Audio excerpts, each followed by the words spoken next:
నా లైఫ్‌లోనే first time flight ఎక్కాను. నా ఫేస్‌లో ఎక్సైట్‌మెంట్ చూడండి. పైనుంచి చూస్తే అన్నీ బుడ్డి బుడ్డిగా కనిపిస్తున్నాయి. మేఘాల్ని కూడా ఫస్ట్ టైమ్ చూసాను. ఇంతకీ నేను ఎక్కడికెళ్ళాను, ఎందుకెళ్ళానో తెలుసా? కింద లాంగ్ వీడియో ట్యాగ్ చేశా డీటెయిల్‌గా.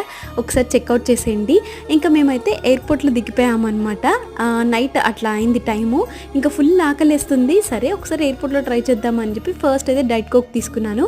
హాఫ్ పిజ్జా చెప్పాం. హాఫ్ అంటే రెండే 2 పీసులు వచ్చినాయి. పైగా ₹250 అది. టేస్ట్ కూడా అంతగా ఏం బాలేదు. బట్ ఆకలితో ఉన్నాం కాబట్టి తినేసామన్నమాట.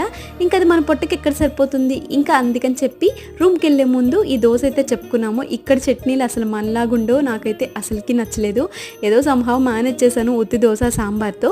సో నేను ఎక్కడికి వెళ్ళాను అని తెలుసుకోవాలంటే లాంగ్ వీడియో చూసేయండి. ఇక్కడ మామూలుగా ఉండరు జనాలు. ప్రతి దానికి లోకల్ ట్రైన్స్ యూజ్ చేస్తారనమాట. అందుకే మేము కూడా ట్రైన్ ఎక్కి మా డెస్టినేషన్‌కి అయితే రీచ్ అయ్యాము. ఒకవేళ మీరు ఈ ప్లేస్ గెస్ చేస్తే కింద కామెంట్ చేయండి.